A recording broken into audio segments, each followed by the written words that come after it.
എടാ നിന്റെ പച്ചക്കിളി വരുന്നുണ്ട്. അളിയോ വാ വാ. ഒരുപാട് പേര് ചേച്ചിക്ക് എന്താ പറ്റിയെന്ന് ചോദിക്കുന്നുണ്ട്. അപ്പൊ ഞാനിതെല്ലാം കഴിഞ്ഞ ഒരു പരിധിയിൽ നമുക്ക് സംസാരിക്കാമെന്ന് വിചാരിച്ചു. നമ്മളെ ഒരു സ്ഥാപനം ഭയങ്കരമായിട്ട് പറ്റിച്ചു. അതായത് എൻ്റെ മുഖത്ത് ഒരു പാട് വന്നപ്പോൾ നമ്മൾ സ്വന്തമായിട്ട് ചികിത്സിക്കേണ്ട ഡെർമറ്റോളജിസ്റ്റിനെ കാണിക്കാമെന്ന് വിചാരിച്ചിട്ട് നമ്മൾ ട്രിവാൻഡ്രത്ത് കുറവങ്കോണത്തുള്ള ഒരു സ്ഥാപനത്തിൽ പോയി. ഈ നിഷ്കളങ്കമായ മുഖത്തേക്കൊന്ന് നോക്കടാ ഈശ്വര, എന്തൊരു ചൈതന്യം. അവിടെ ചെന്ന് കഴിഞ്ഞപ്പോൾ അതിൻ്റെ മെയിൻ ഡോക്ടർ ഒരു ലേഡിയാണ്. അവർ 3 മാസം കൂടുമ്പോഴേക്കേ ആ ഒരു ക്ലിനിക്കിൽ വരുള്ളൂ. അവിടെ ഇരിക്കുന്ന 2 ഡോക്ടേഴ്സ് നമ്മൾ വല്ലാണ്ടങ്ങ് വിശ്വസിക്കും. നമ്മളിങ്ങനെ മനസ്സിലൊന്നും വിചാരിക്കുന്നില്ലല്ലോ. ചേട്ടാ, ഈ ലോകത്ത് എനിക്ക് ആകെപ്പാടെ വിശ്വാസമുള്ളത് ചേട്ടനെ മാത്രം.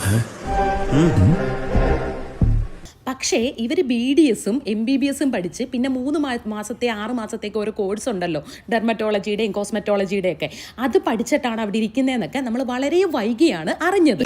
മറ്റടുത്ത വർത്താനം പറഞ്ഞ അമ്മാവനാണ് ഞാൻ നോക്കില്ല, കൊന്നു കുഴിച്ചുമൂടും. അയാളുടെ ഒരു പുതിയ കണ്ടുപിടുത്തം.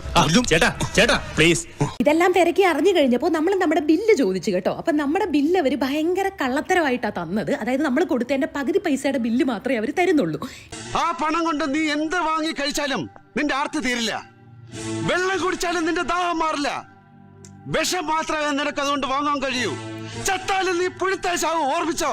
ചത്താലും നീ പുഴുത്തേശാവും. ഇതൊക്കെ നമ്മുടെ ഫയൽ ചോദിച്ചു, അത് തരില്ല, ബില്ല് തരില്ല. അങ്ങനെ നമ്മൾ പോലീസിൽ കേസ് കൊടുത്തു.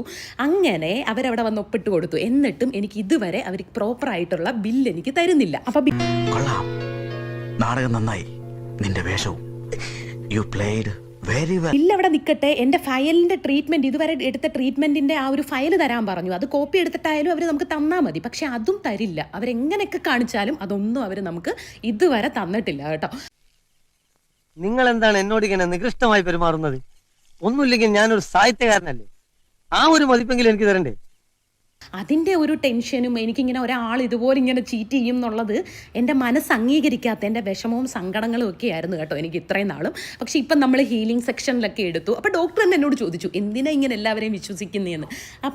അങ്ങനെ എന്തെങ്കിലുമൊക്കെ പറയുമ്പോഴേ എൻ്റെ മനസ്സിനൊരു സന്തോഷം ഉണ്ടാവുള്ളൂ. അപ്പം ഹോസ്പിറ്റലുകാരെ ഡിപ്പെൻഡ് ചെയ്തപ്പോഴാണ് മനസ്സിലാവുന്നത് ഇതെന്താണ് സംഭവം.